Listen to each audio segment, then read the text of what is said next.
ચોમાસાના વિલંબે દક્ષિણ ગુજરાતના ખેડૂતોની ચિંતા વધી છે। પરંપરાગત રીતે ડાંગર અને નાગલીના ખેડૂતો વરસાદની રાહ જોઈ રહ્યા છે।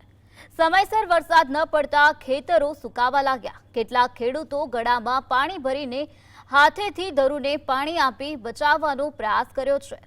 ખેડૂતોનું કહેવું છે કે આગામી 2-3 દિવસમાં વરસાદ ન પડે તો ધરુ સુકાઈ જશે અને આખી ખેતી નિષ્ફળ જવાનો ભય છે, જેનાથી વર્ષભરના અનાજનું સંકટ સર્જાશે અને આદિવાસી પરિવારોની રોજીરોટી પર અસર પડશે। ખેડૂતોએ સરકાર પાસે પાક વીમા સર્વે અને તાત્કાલિક રાહતની માંગ કરી છે। આ વર્ષે વરસાદ મોડો પડે, હજુ જો 15 દિવસ ખેંચાય તો ડાંગના ખેડૂતોની ભૂખે મરવાની વારો આવે, તો તેના માટે સરકાર અમને કંઈ પૂર્વ વિચાર કરીને કોઈ સહાય કે એવું તેવું કંઈ આપીને આ ડાંગના ખેડૂતોને બચાવી લે એવું હું